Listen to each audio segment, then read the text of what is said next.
Let's start with something to reflect on. Think about a time recently, maybe even right now, where you felt like you were just sort of in a holding pattern. Hmm. Things maybe weren't moving forward like you'd hoped, or you couldn't quite figure out the why behind a really tough situation. Where in your life right now are you finding it difficult to see the purpose in your circumstances? That's such a relatable starting point, isn't it? We all hit those patches where the road ahead is foggy, and it's completely natural to want clarity, to want understanding. Right. But sometimes the real significance of those times, it it doesn't reveal itself right away. Exactly. And that's really what we want to dive into today, this idea that those challenging times, those periods of waiting, they can actually be incredibly, well, valuable. Valuable, yes, part of something bigger. Part of a larger process, yeah. Even if we can't grasp the whole picture in the moment, it's about trusting that there's a guiding hand at work, even when our own view is, frankly, pretty limited. It really brings to mind that passage from Romans chapter 8. And we know that in all things, God works for the good of those who love him, who have been called according to his purpose. Mm-hmm. Powerful words. They really are. It's such an assurance, isn't it? A reminder that even when things feel confusing or just plain hard, there's a deeper purpose unfolding. It's not a promise that it'll be easy, No, definitely not. but it does promise that good is the ultimate aim, that something beneficial is being worked towards. And it's just so easy to get caught up wanting instant answers, wanting that clarity now. Mhm. We want the why immediately. Absolutely. That impatience is human. But so often, the most significant growth, the real shaping, it happens slowly, gradually, in those moments where we might not even feel like anything is happening. There's a story that really illustrates this point. It's about a musician over in Spain. Okay. For years, I mean years, he poured everything into his music.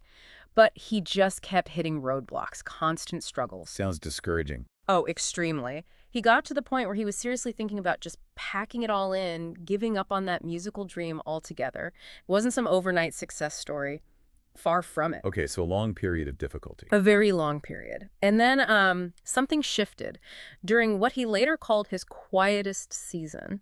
A time when maybe inspiration felt lowest. Right, when you'd least expect it. Exactly. He wrote this worship song.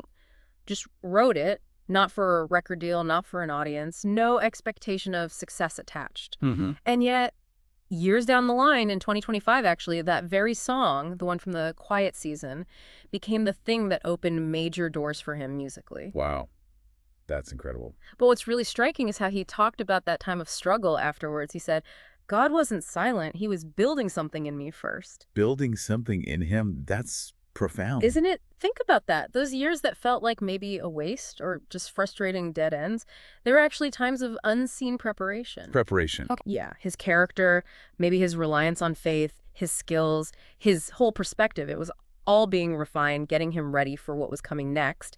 It just powerfully shows how difficulty can be formative, really formative. It totally reframes how you might look at those times, doesn't it? Yeah. Just because the results aren't visible right now doesn't mean nothing important is happening underneath the surface. Precisely. There's often a deeper work going on.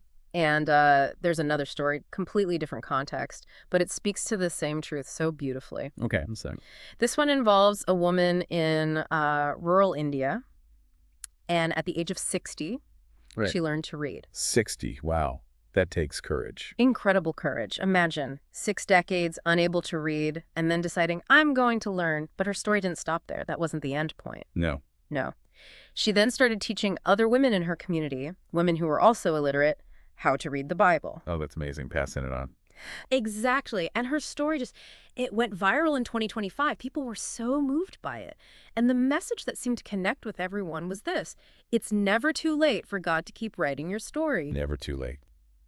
That's such a hopeful message, isn't it? Oh. Because society sometimes puts timelines on things, on when purpose is supposed to happen. Right. We have these implicit expectations. And here's someone, maybe considered by some to be in her later years, and God is just starting a brand new, incredibly impactful chapter for her. It proves that God's work in our lives, his purpose for us, it just isn't constrained by our age or our background or our circumstances.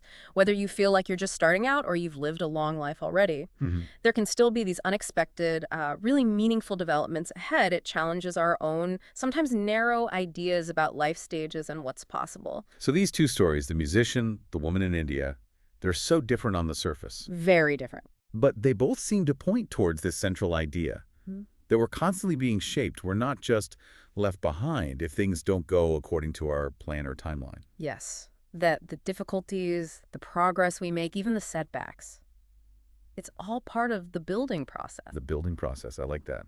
It implies intention, doesn't it? Like an architect's design. Instead of seeing challenges as just random, unfortunate events or signs that we've failed. Right, which is easy to do. So easy. We can start to see them as, well, necessary parts of our growth. Like a sculptor working stone. The chipping away isn't destruction, it's shaping, it's revealing something. And that leads to another comforting thought, really, that we are all kind of a work in progress. Absolutely. A work in progress. And framing it that way. It's not an excuse, for not trying or growing, but it allows for self-compassion, maybe. Yes, definitely self-compassion, hope, too. Hope, yeah, because it acknowledges that development is ongoing. We're not supposed to be this finished product with flaws.